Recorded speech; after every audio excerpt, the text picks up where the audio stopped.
अस्सलाम वालेकुम dear friends. आज जो हम डिस्कस करने जा रहे हैं वो है बीएससी स्टैटिस्टिक्स पार्ट 1 के चैप्टर नंबर 1 की मोस्ट इंपॉर्टेंट डेफिनेशंस वगैरह डिस्कस करेंगे।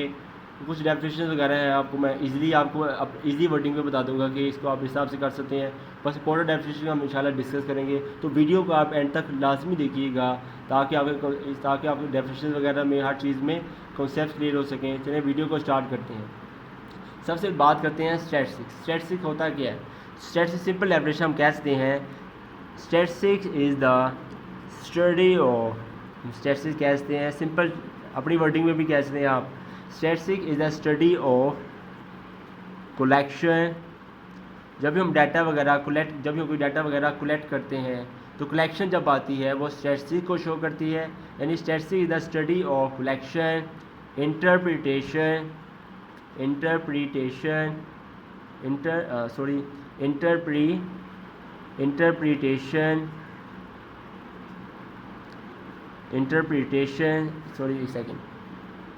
कलेक्शन ऑफ इंटरप्रिटेशन, एक्सप्लेनेशन वगैरह जब हम करनी हो तब भी स्टैटिस्टिक्स यूज़ होती है। एनालिसिस वगैरह करना हो तब भी ये एनालिसिस का स्टडी करती हैं, वो भी स्टैटिस्टिक्स में शामिल होती है। ऑब्जर्वेशन जब हम करते हैं स्टैटिस्टिक्स की जब हम ऑब्जर्वेशन वगैरह करते हैं तब भी स्टैटिस्टिक्स शामिल होती है। एंड ये भी कह सकते हैं एंड प्रेजेंटेशन, जब प्रेजेंटेशन की बात की जाए एंड प्रेजेंटेशन की बात तब भी statistics use, presentation of numerical facts and presentation of numerical facts is the statistics. तो स्टैटिस्टिक्स क्या होती है? Statistics is the study of collection, जब कलेक्शन का जिक्र किया जाए, जब हम इंटरप्रिटेशन का जिक्र किया जाए, एनालिसिस का जिक्र, ऑब्जर्वेशन की जाए, और न्यूमेरिकल डाटा जो भी है उसके हम प्रेजेंटेशन जब पेश करते हैं तो ये चीज़ होती है इसका स्टैटिस्टिक्स। इसको आप अगर चाहें अपनी वर्डिंग में भी ले सकते हैं। सिंपल डेफिनेशन इसकी स्टैटिस्टिक्स की है, ठीक है। नेक्स्ट हमारा टॉपिक आता है वो है population. Population is very very important topic कि व्हाट इज़ पॉपुलेशन। आप सिंपल अपनी वर्डिंग में कहते हैं a collection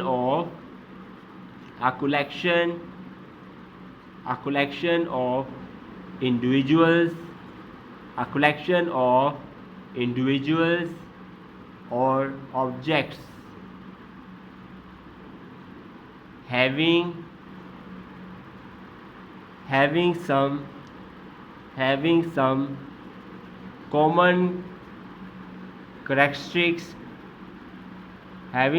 common characteristics is called population। तो पॉपुलेशन क्या होती है? सिंपल इजी वर्डिंग में है कलेक्शन ऑफ इंडिविजुअल सब्जेक्ट्स, यानी बहुत से लोग हैं या अशिया वगैरह हैं उनको हम जब इकट्ठा कर लेते हैं, हैविंग सम कॉमन कैरेक्टरिस्टिक्स, एक जैसी खसूसियात रखते हो, इस कॉल्ड एज पॉपुलेशन। तो अब ये गौर से देखें, ये पाकिस्तान है, अगर मैं वर्डिंग में बताऊँ, पाकिस्तान जो है वो पॉपुलेशन है। पाकिस्तान क्या है? पॉपुलेशन है। इसके पार्ट्स बहुत ज़्यादा हैं, जैसे लाहौर हो गया, ठीक है, इस्लामाबाद हो गया, कराची हो गया, अप टू सोन। तो ये पाकिस्तान जो है वो पॉपुलेशन शो करता है, ये कलेक्शन है ऑफ इंडिविजुअल्स। ये लाहौर नज़र आ रहा है, इस्लामाबाद नज़र आ रहा है, ये जो नज़र आ रहा है कराची नज़र आ रहा है, ये सारे क्या हैं? इंडिविजुअल्स हैं। ये सारे क्या हैं? इंडिविजुअल्स हैं, या ऑब्जेक्ट्स भी कह सकते हैं। लेकिन जब ये इकट्ठे हो जाते हैं, यानी आगे लिखा हुआ है हैविंग सम कॉमन कैरेक्टरिस्टिक्स, एक जैसी खसूसियात रखते हो। जैसे पाकिस्तान में एक जैसी कॉमन कैरेक्टरिस्टिक क्या है? यानी हमारे मेन चीज़ है वो इस्लाम। यानी पाकिस्तान के अंदर जो मेन कॉमन कैरेक्टरिस्टिक्स की बात की जाए, जो आम जो खासियत है वो है इस्लाम। इस्लाम जो है पूरे पाकिस्तान के अंदर ज़्यादातर क्या फैला हुआ है? वो इस्लाम फैला हुआ है। तो पॉपुलेशन जो है वो यानी पाकिस्तान है। हम कह सकते हैं ये कलेक्शन है, अ कलेक्शन ऑफ इंडिविजुअल्स, ये इंडिविजुअल्स आ गए, और objects having some common characteristics, एक जैसी खसूसियात रखते हो, is called as population. Simple that. Pakistan हमने डिस्कस किया है, इस तरह से आप अमेरिका को डिस्कस कर सकते हैं। पाकिस्तान को डिस्कस किया अभी मैंने, इस तरह से आप अमेरिका को भी डिस्कस कर सकते हैं। अमेरिका भी पोर्शन है, USA, UK वगैरह, समझ आ गई। तो ये इंडिविजुअल्स आ गए और ये इसका क्या आ गया, पॉपुलेशन, अमेरिका उस हिसाब से देखा जाए तो पॉपुलेशन है, इस हिसाब से देखा जाए पाकिस्तान जो है population. Is that clear? Next आगे मूव करते हैं। नेक्स्ट हमारा टॉपिक है वो है सैंपल। What is sample? तो सिंपल चीज़ है, sample is the part of population. Sample is the part of population. Sample is the part of population. ठीक है, वो बच्चे ऐसे कर लेते हैं, लेकिन इसकी डेफिनेशन और भी बढ़ती है इस तरह, यानी अब पार्ट तो पॉपुलेशन क्या है, वो कैसे है, ये हमें पता होना चाहिए। आपने लिखना है next, selected with an object. यहाँ ऑब्जेक्ट जो शो कर रहा है वो शो कर रहा है एम, एक मकसद शो कर रहा है। ऑब्जेक्ट की यहाँ के शो कर रहा है, मकसद शो कर रहा है। तो sample is the part of population selected with an object that it will represents the characteristics of population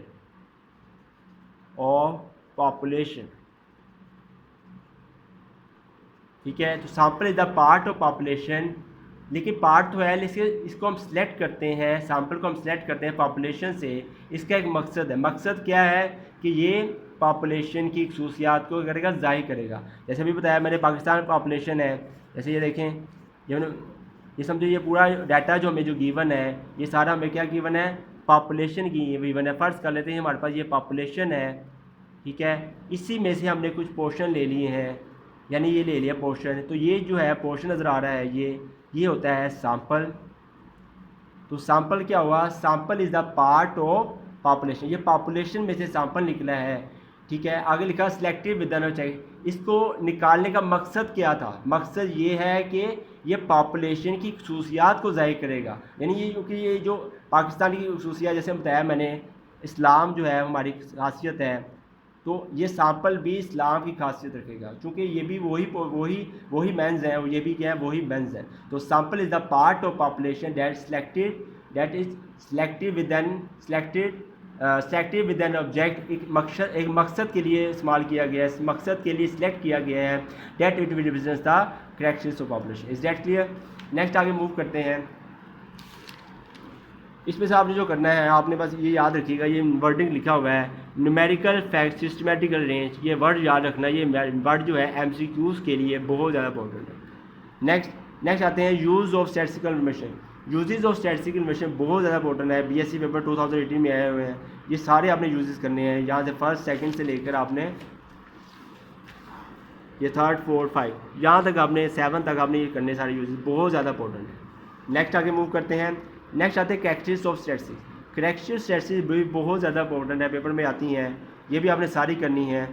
इसमें से कुछ वर्डिंग आपने, ये पहला पार्ट जो है सारी करना है। Statistics deal with the behaviour of aggregates, या जब कलेक्शन का जिक्र है तो स्टैटिस्टिक्स डील होती है। Statistics deal with aggregates observation, मैंने पहले कह दिया है, कलेक्शन हो तो वो स्टैटिस्टिक्स है, ऑब्जर्वेशन है वो स्टैटिस्टिक्स है। वो जो आपको चीज़ें बताई थी ना कलेक्शन से, उन्हीं को आपने एक्सप्रेस कर देना अपनी वर्डिंग में, और ये हो जाएगी कैरेक्टरिस्टिक्स। स्टैटिस्टिक्स विद वेरिएबिलिटी को डिस्कस करती है, ये आप डिस्कस कर सकते हैं। ठीक है, तो ये सारा आप ये पढ़ सकते हैं। ठीक है, मेन आप ये भी कह सकते हैं behaviour of aggregates of large groups of data, यहाँ तक कर सकते हैं अगर चाहें। एग्रीगेट्स ऑफ ऑब्जर्वेशन तक आप कर सकते हैं, बाकी सारे ही कर सकते हैं यहाँ तक। और इसकी बात कीजिए स्टैटिस्टिक्स विद वेरिएबिलिटी तक आप कर सकते हैं अपनी वर्डिंग में। ठीक है, नेक्स्ट आगे मूव करते हैं। 4th पार्ट जो करना है, स्टैटिस्टिक्स विद अनसर्टेनिटीज को डील करती है, आप यहाँ तक कर सकते हैं, ये अनसर्टेनिटी को डील करती है। स्टैटिस्टिक्स डील विद कैरेक्टरिस्टिक्स और aspects of things which are described numerically, जब न्यूमेरिकल अरेंज किया जाता है, प्रेजेंटेशन होती है, तब भी यूज़ होती है, ये सारी रेफरेंस आप कर सकते हैं। ठीक है, नेक्स्ट आगे मूव करते हैं। नेक्स्ट है डिस्क्रिप्टिव एंड इन्फरेंशियल स्टैटिस्टिक्स। ठीक है, तो डिस्क्रिप्टिव की बात की जाए, इसकी डेफिनेशन यहाँ से लेके यहाँ तक आप कर लीजिएगा, बुक्स में से कर लीजिएगा। इन्फरेंशियल की बात करते हैं, यहाँ से लेके यहाँ तक कर लीजिए। डिस्क्रिप्टिव होता है एक्सप्रेस करना, बयान करना, एक्सप्लेन करना, डिस्क्रिप्टिव स्टैटिस्टिक्स होता है। ठीक है, इन्फरेंशियल होता है रिजल्ट निकालना, कोई आप रिजल्ट निकाल देते हो तो आपका इन्फरेंशियल स्टैटिस्टिक्स होता है। ये बहुत इंपॉर्टेंट है, PU के हिसाब से दोनों डेफिनेशन आपने याद रखनी है, चाहे बुक से भी कर सकते हैं, ये एग्जाम्पल्स वगैरह लिखी हुई है, एग्जाम्पल भी याद रखिएगा। पॉपुलेशन सैंपल वगैरह हम डिस्कस कर लिए, ये बहुत इंपॉर्टेंट है। जैसे आपको डेफिनेशन बताइए, आप बना सकते हैं या अपनी वर्डिंग में भी बना सकते हैं। ठीक है, इसके अलावा आप आगे मूव करते हैं। नेक्स्ट आपने करना है, ये देखें, ये PUBSC के 2019 पेपर में आया हुआ है। क्वांटिटेटिव वेरिएबल्स क्या होते हैं, ये आप वेरिएबल डेफिनेशन यहाँ से कर सकते हैं। A corrected varies with an individual object is called a variable. यहाँ से लेके यहाँ तक डेफिनेशन, इसकी एग्जाम्पल भी कर सकते हैं यहाँ से लेके यहाँ तक। तो वेरिएबल जो भी होता है एक इंडिविजुअल ऑब्जेक्ट होता है, एक वेरी करता है, ये चेंज होता रहता है, ठीक है। इसके वेरिएबल की डेफिनेशन क्वांटिटी क्वालिटी भी आपने करनी है, ठीक है। क्वांटिटी की डेफिनेशन जो है यहाँ से लेके आप यहाँ तक कर सकते हैं। Quantity variable when a characteristic can be explain numerically, यहाँ से लेकर यहाँ तक आप कर सकते हैं क्वांटिटी वेरिएबल। और क्वांटिटी वेरिएबल भी कर सकते हैं यहाँ से लेकर बल्कि यहाँ तक कर लें, बल्कि ये निशान लगा हुआ है यहाँ तक, यहाँ से लेकर आपने यहाँ तक कर लेना है। इसमें क्वांटिटी वेरिएबल भी आ जाएगा और क्वांटिटी भी आ जाएगा और क्वालिटी भी आ जाएगा, ठीक है। डिस्क्रीट एंड कंटिन्यूस वेरिएबल्स की डेफिनेशन कर लीजिएगा, यहाँ से लेकर यहाँ तक कर सकते हैं क्वांटिटी वेरिएबल से लेकर ब्रेक्स तक। और कंटिन्यूस की बात करें, यहाँ से लेकर आप कंटिन्यूस वेरिएबल यहाँ से डेफिनेशन लेके आप यहाँ तक कर सकते हैं। कंटिन्यूस वेरिएबल वेरिएबल डिस्टेंस आता है एज और पर्सन, यहाँ तक आप कर सकते हैं। तो डिस्क्रीट जो होता है वो आइसोलेटेड होता है, सेपरेट होता है। कंटिन्यूस होता है जो रेगुलर होता है, ठीक है। नेक्स्ट आगे मूव करते हैं। हाँ, नेक्स्ट आगे देखें, ये मेजरमेंट स्केल जो है ये PU के हिसाब से बहुत इंपॉर्टेंट है। BSc के पेपर में मेजरमेंट स्केल आपने लाजमी पेपर में करके जानी है। ये नॉमिनल स्केल, ऑर्डिनल स्केल और इंटरवल स्केल, ये सारी चीज़ें आपकी डेफिनेशन वगैरह आनी चाहिए। ये आप ज़्यादा डिस्कस करने की ज़रूरत नहीं है, थोड़ा बहुत डिस्कस कर सकते हैं। नॉमिनल ये आपने लाजमी करनी है। रेशियो स्केल भी बहुत इंपॉर्टेंट है, स्केल्स आपने लाजमी पेपर में करके जानी है। नेक्स्ट आगे मूव करते हैं। कलेक्शन ऑफ डाटा की बात की जाए, ये डाटा की डेफिनेशन वगैरह आपने लाजमी करनी है। तो डाटा की डेफिनेशन मैं आप लिख देता हूँ। वैसे डाटा की बात करें, ये भी सिंपल है, आप कह सकते हो डाटा होता है collection of statistical information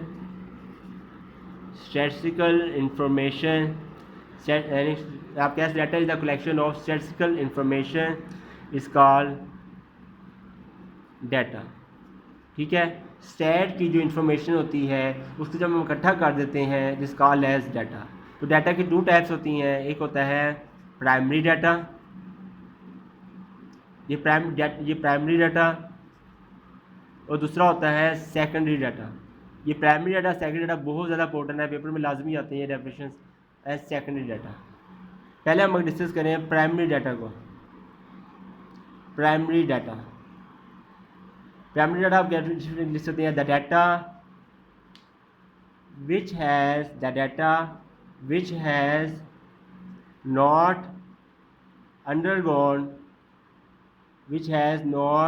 undergone any statistical treatment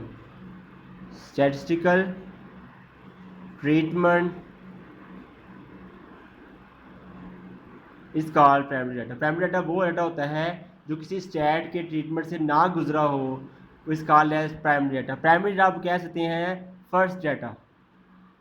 first data भी कह सकते हैं, फर्स्ट डाटा कह सकते हैं। जिस तरह ये भी कह सकते हैं गिवन डाटा भी कह सकते हैं इसको। यानी आप यूँ कह सकते हो, हमें जो क्वेश्चन गिवन होता है ना, क्वेश्चन स्टार्टिंग के अंदर पेपर के तो हमें क्वेश्चन गिवन होता है, तो क्वेश्चन जो होता है वो होता है प्राइमरी डाटा, जिसे हमने सोल्व अभी तक नहीं किया। तो डाटा वो डाटा जिसको किसी स्टैट की मालूमात से, स्टैट की इंफॉर्मेशन स्टेटमेंट से ना गुजरा हो, इसका हाल है प्राइमरी डाटा। सेकेंडरी डाटा की बात करें, सेकेंडरी डाटा आप कह सकते हैं the data which has undergone, वही वर्डिंग में आप लिख सकते हैं simple, which has undergone any statistical treatment जो स्टैट की ट्रीटमेंट से गुजर चुका हो, तो वो होता है सेकेंडरी डाटा। तो अब जब आप क्वेश्चंस का, ये क्वेश्चन था ना आपका, क्वेश्चन का जब आप आंसर दे देते हैं, जो आंसर जो हम सॉल्व करते हैं, या आप ये भी कह सकते हो जो सॉल्यूशन निकलता है, वो होता है secondary data, is that clear. तो याद रखिएगा, जो क्वेश्चन गिवन होता है जो किसी स्टैट के ट्रीटमेंट से नहीं गुजरा होता है, तो वो प्राइमरी डाटा होता है। जब इसे हम आंसर निकालते हैं या सॉल्यूशन वगैरह निकलता है, तो वो आपका क्या होता है, सेकेंडरी डाटा होता है, ठीक है। Data which has undergone statistical treatment, किसी स्टैट के ट्रीटमेंट से गुजरा हो तो वो सेकेंडरी डाटा है, और जो ना गुजरा हो तो वो आपका क्या होता है, प्राइमरी डाटा होता है। इस डेट क्लियर? तो ये आप डेफिनेशन यहाँ से कर सकते हैं अपनी इजी वर्डिंग में। Next, collection of primary data में ये नाम लिखे हैं, डायरेक्ट पर्सनल इन्वेस्टिगेशन, ठीक है। ये जो नाम्स लिखे हुए हैं ये नाम्स आप बस याद कर लीजिएगा। इस तरह कलेक्शन ऑफ सेकेंडरी डाटा में जस्ट नाम्स याद कर लीजिएगा, ठीक है। बस यही आपने डिस्कस करना है, सिंपल डेफिनेशन बस यही है। इसके अलावा एक्स्ट्रा वर्किंग आप करने की कोई ज़रूरत नहीं है, ठीक है। Thanks for watching the video. अगर आपको हमारी वीडियो अच्छी लगी हो तो काइंडली हमारे चैनल को लाइक एंड सब्सक्राइब कर दीजिएगा। अल्लाह हाफिज़।